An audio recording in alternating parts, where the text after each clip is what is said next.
Assalamualaikum warahmatullahi wabarakatuh. Perkenalkan, nama saya Esa Olga Nurani. Hari ini saya akan menjelaskan materi tentang teori pembelajaran kognitif. Baik, langsung masuk saja pada materi pertama. Teori pertama yaitu adalah teori kognitif sosial. Jadi Albert Bandura ialah penggagas teori ini, di mana dia menekankan bahwa kita belajar dengan mengamati orang lain, dan apa yang kita pelajari itu dipengaruhi oleh pikiran kita sendiri.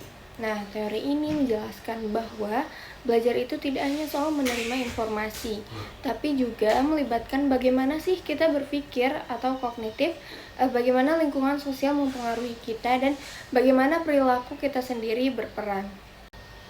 Kemudian terdapat 3 faktor utama dalam pembelajaran. Nah, di sini Bandura memperkenalkan konsep determinisme resiprokal, yang artinya ada 3 faktor yang saling mempengaruhi dalam proses belajar. Yang pertama yaitu dari perilaku atau tindakan kita. Kemudian yang kedua itu dari orang atau kognitif, ialah pikiran, keyakinan, harapan, dan perasaan kita. Dan yang ketiga yaitu lingkungan, yang mana segala sesuatu yang ada di sekitar kita seperti orang lain, tempat, dan situasi. Lalu bagaimana sih faktor-faktor ini bekerja sama? Nah, ketiga faktor ini saling terkait dan mempengaruhi satu sama lain. Misalnya, pikiran kita bisa mempengaruhi perilaku kita.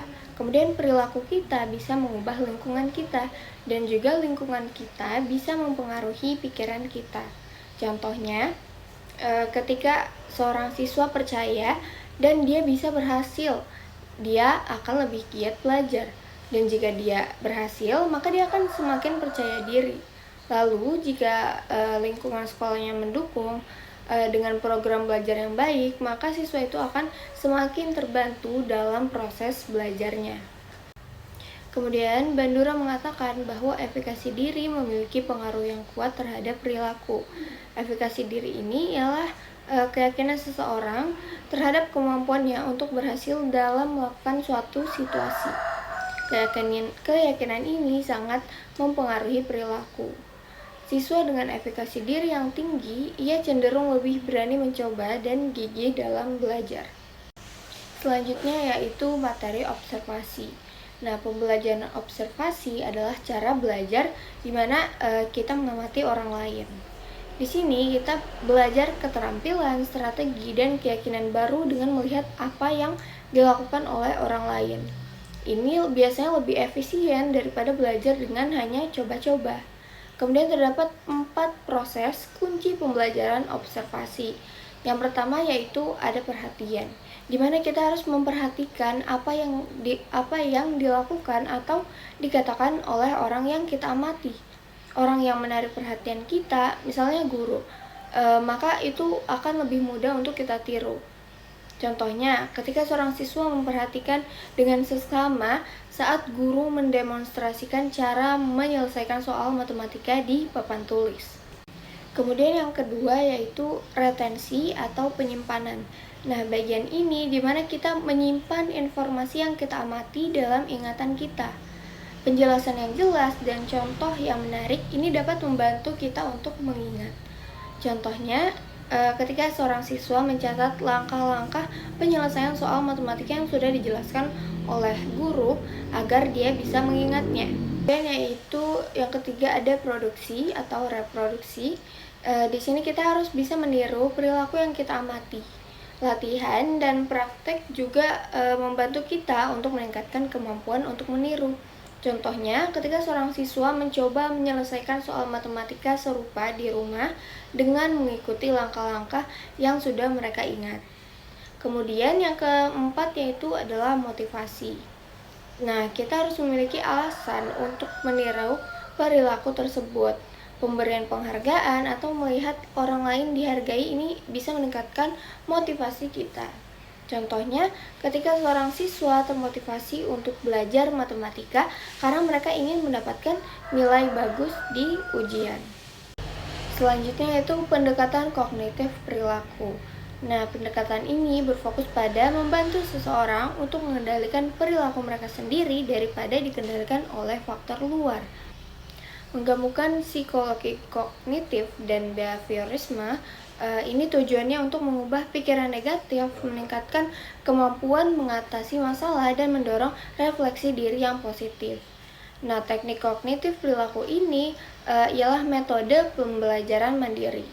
Ini untuk mengubah perilaku dengan mengubah apa yang kita katakan pada diri sendiri. Bisa juga mengganti pernyataan dari negatif dengan yang positif. Contohnya, ketika seorang siswa yang cemas saat ujian, maka ia diajarkan untuk berbicara pada diri sendiri dengan kalimat yang positif, seperti saya bisa menghadapi tantangan ini, atau saya akan rileks dan bernapas dalam-dalam. Nah, konsep ini berkaitan dengan kemampuan seseorang untuk mengatur pikiran, perasaan, dan perilaku mereka sendiri. Kemudian selanjutnya itu pembelajaran pengaturan diri. Nah, pembelajaran pengaturan diri adalah proses di mana si individu membantu dan memantau pikiran, perasaan, dan perilaku mereka untuk mencapai tujuan. Tujuan ini bisa bersifat akademis, misalnya untuk meningkatkan pemahaman membaca atau sosial emosional, misalnya mengendalikan amarah. Kemampuan pengaturan diri meningkat seiring bertambahnya usia. Baik, selanjutnya itu evaluasi pendekatan kognitif sosial. Pendekatan kognitif sosial memberi kontribusi yang signifikan dalam pendidikan anak-anak. Ia juga memperluas pemahaman tentang pembelajaran dengan memasukkan faktor sosial dan kognitif. Tetapi ada beberapa kritik terhadap pendekatan ini. Yang pertama yaitu terlalu fokus pada perilaku. Beberapa ahli teori kognitif berpendapat bahwa pendekatan ini masih terlalu menekankan pada perilaku nyata dan faktor eksternal yang kurang memperhatikan detail proses kognitif internal. Kritik ini muncul karena dianggap kurang mendalami proses berpikir internal seperti bagaimana seseorang mengingat, memecahkan masalah, atau memahami informasi. Kemudian selanjutnya yaitu kurang bersifat perkembangan. Beberapa ahli perkembangan juga mengkritik pendekatan ini karena tidak secara spesifik menjelaskan perubahan berurutan terkait usia dalam pembelajaran. Maksudnya, pendekatan ini tidak memberikan penjelasan rinci tentang bagaimana kemampuan belajar berubah seiring bertambahnya usia. Perkembangan kognitif anak-anak berbeda dengan orang dewasa, dan pendekatan ini dianggap kurang memperhatikan perbedaan tersebut. Kemudian, kurang memperhatikan aspek humanistik. Pendekatan ini dianggap kurang memperhatikan faktor-faktor seperti harga diri, perasaan, dan hubungan sosial yang mendukung pembelajaran. Pendekatan ini dianggap kurang memperhatikan aspek-aspek manusiawi. Kritik ini juga dilontarkan pada pendekatan perilaku seperti pengkondisian operan Skinner.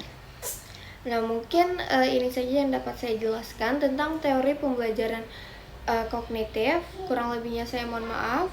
Wassalamualaikum warahmatullahi wabarakatuh.